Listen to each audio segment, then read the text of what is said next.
The Saints are on target for the third week in a row.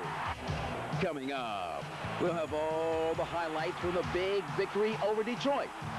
We'll talk with the $10 million man, defensive end Wayne Martin. And we'll have a full preview of next week's big game against San Francisco. The pressure is on, and Saints Sideline is next.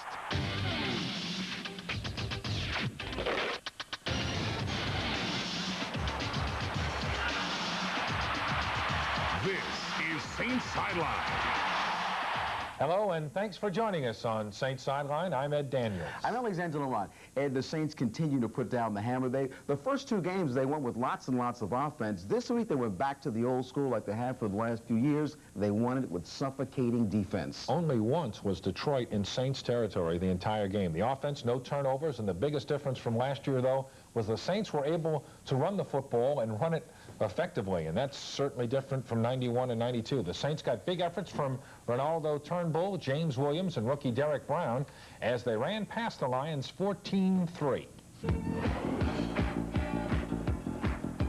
121 yards from Derek Brown, 2 TD passes from Wade Wilson, no turnovers, and 5 sacks from an aroused defense.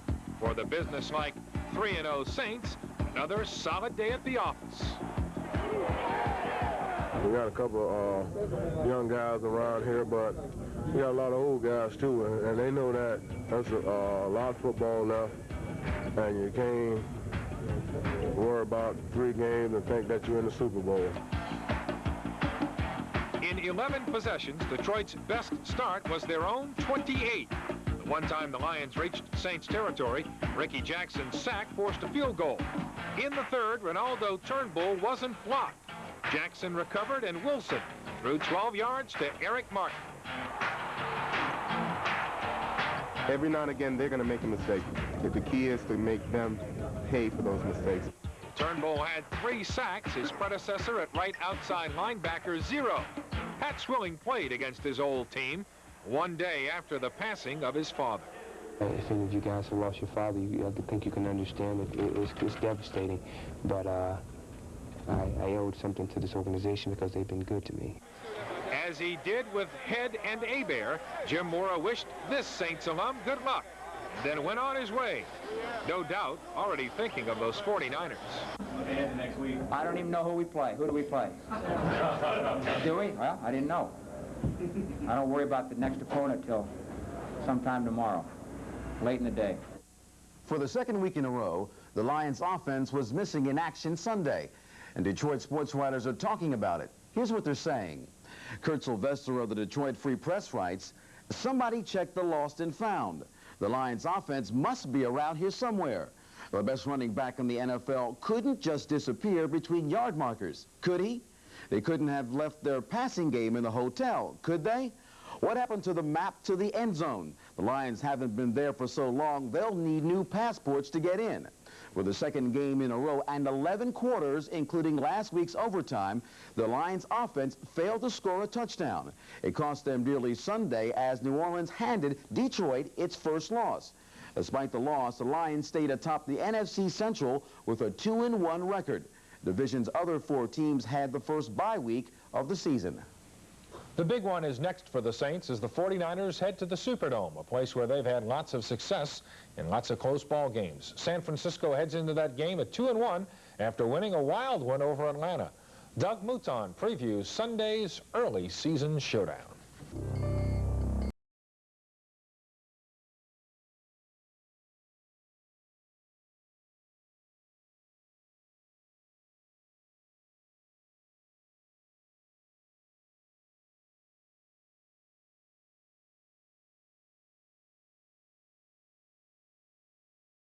When we play these guys, and I don't expect this one to be any different. The thing we got going for us is we're 3-0. We're playing at home. We can get our fans involved in it. And hey, the bottom line is we got to go out and play because they're a quality team and they'll be ready. Down from the 43-yard line, reverse. If their performance Sunday is any indication, the 49ers offense definitely will be ready. Jerry Rice and company rolled up 478 yards of total offense in beating Atlanta 37-30. This is a team loaded with weapons. As evidence, Steve Young completed passes to 7 different receivers, including himself. Oh, he caught his own ball, tried to score.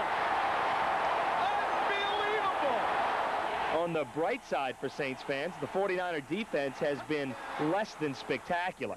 Atlanta's Eric Pegram ran through the Niners for 192 yards.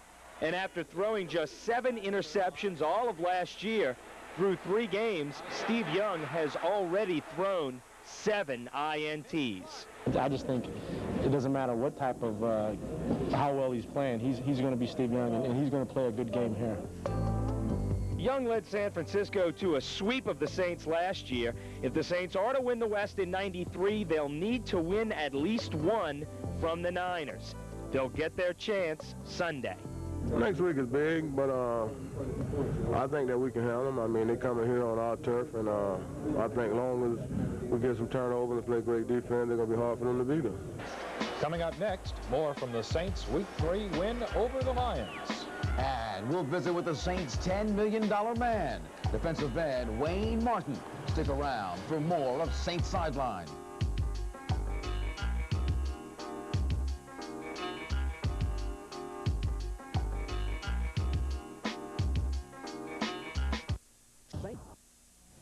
Wayne Martin had another solid effort this week against the Lions.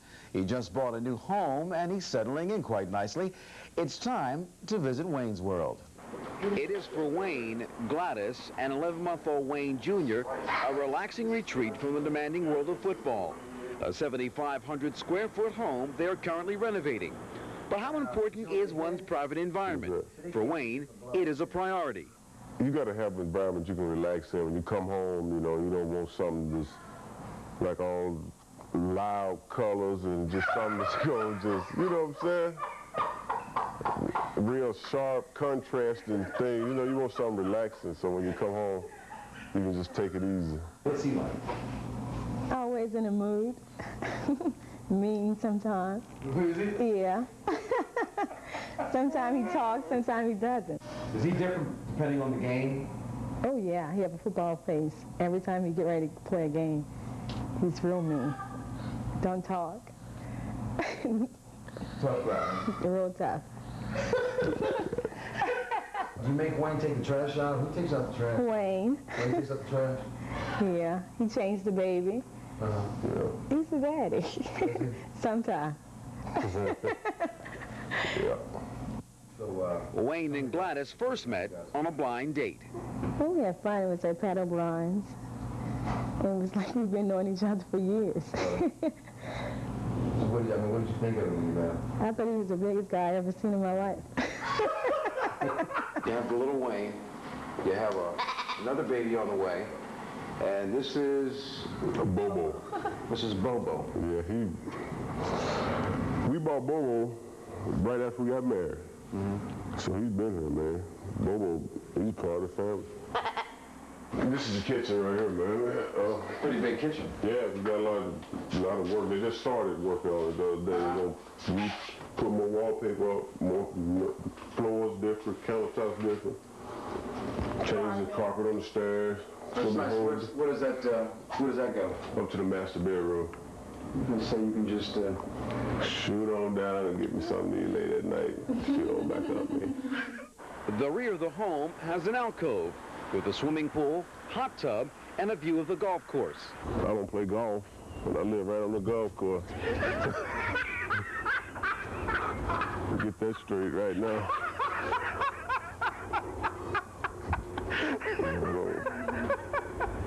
Well, I mean, at least you can watch the balls go by. Yeah, I can sit there and watch him hit that ball, man.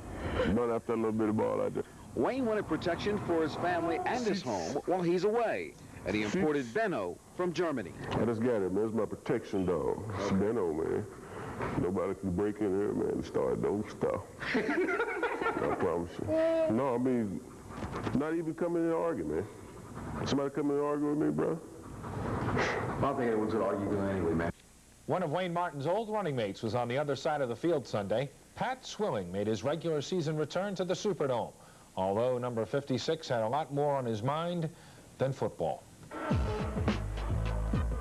Even a matchup with his old teammates couldn't make Pat Swilling upbeat. Swilling's father passed away on Saturday. The game is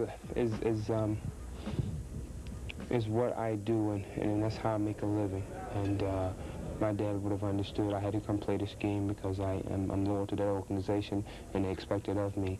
I'm not going to use my dad's death as a scapegoat to say it would have made a difference because I don't know. All I know is I did what I supposed to do, and that's come and play this football game. It's a rude awakening. It really, I think, shows you what's most important in your life sometimes. Pat Swilling's game was uneventful.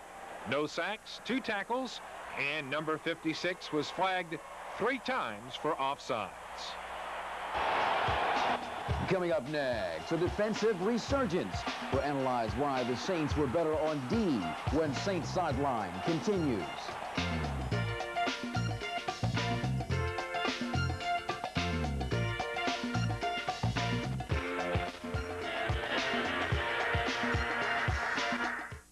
You knew it was just a matter of time until the Saints defense began shutting people down and placating the head coach.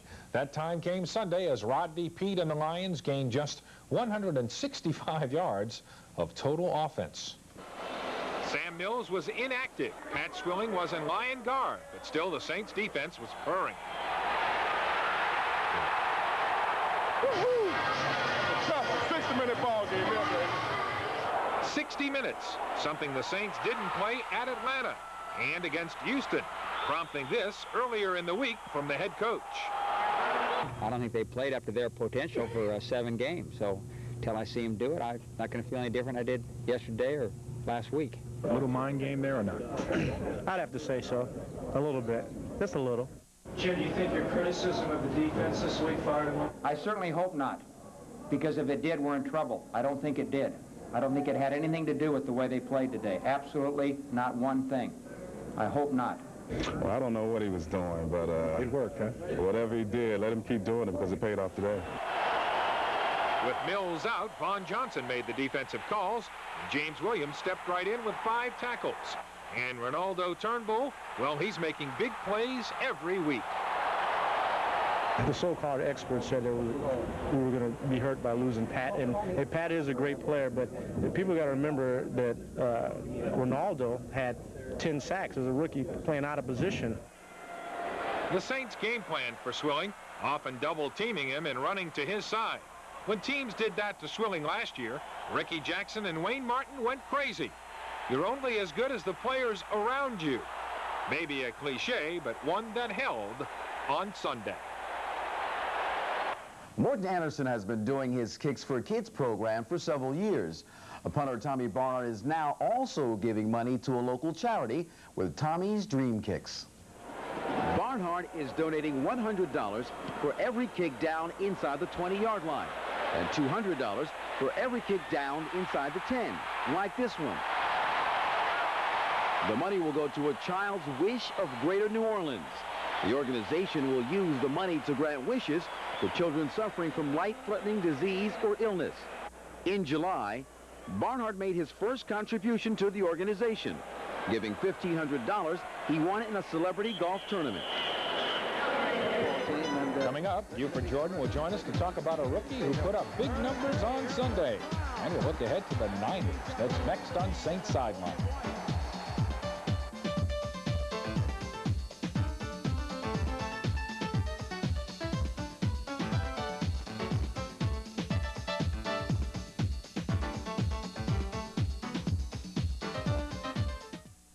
Lorenzo Neal grabbed the spotlight the first 2 weeks, but with Neal out for the season, the Saints looked to the other 4th-round pick, and Derek Brown stepped forward with a huge day.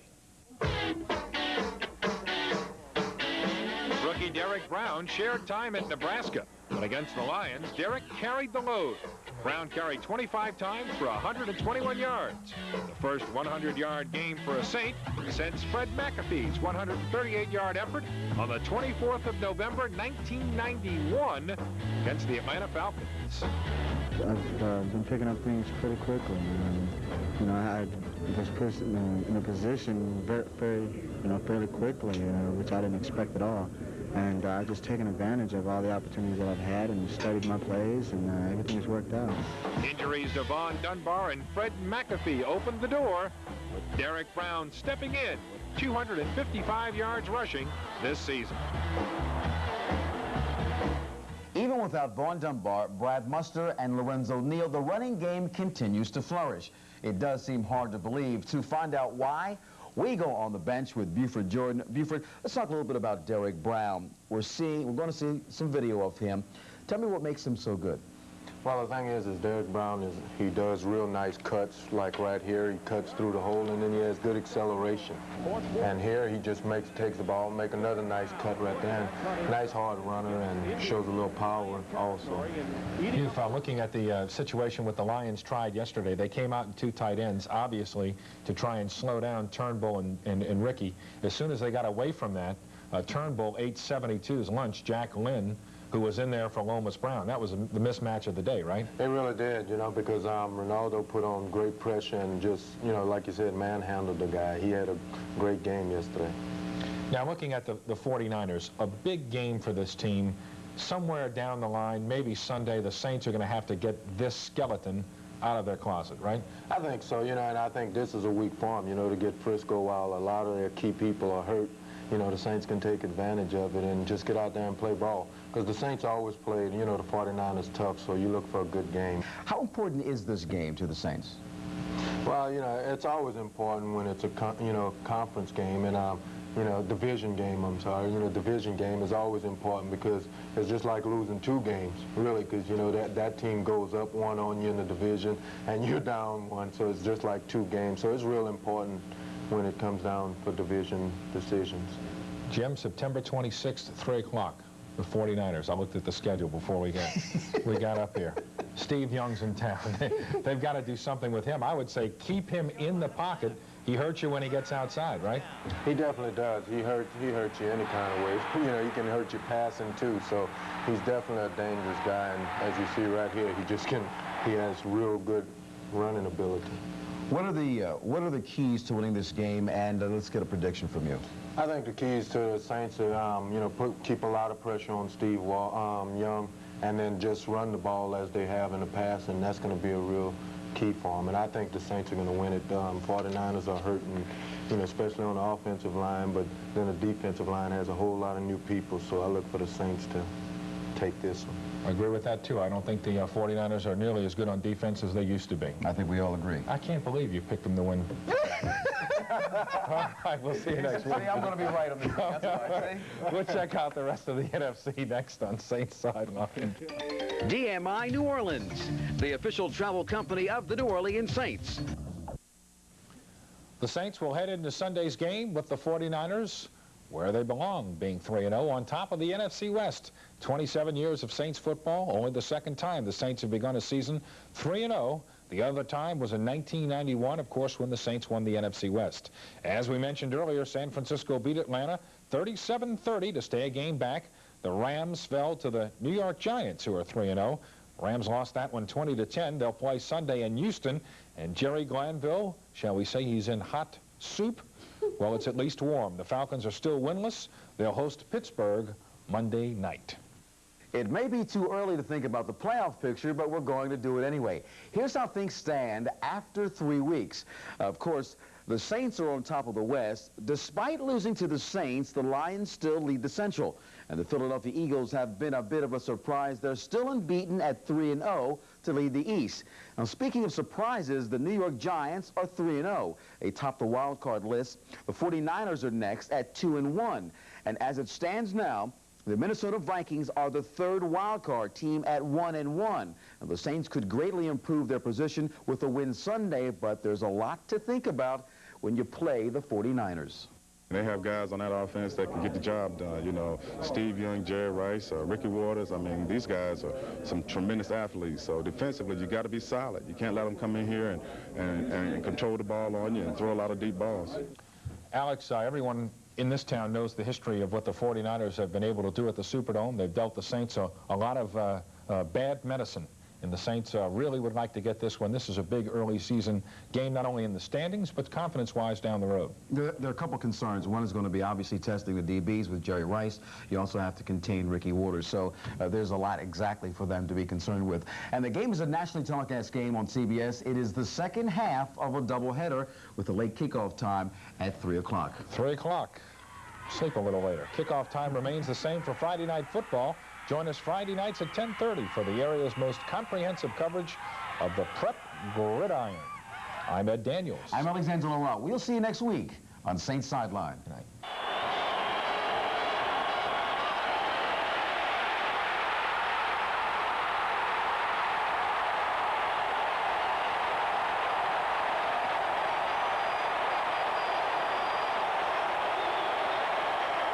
Is Jack Lynn just overmatched by Turnbull, do you think?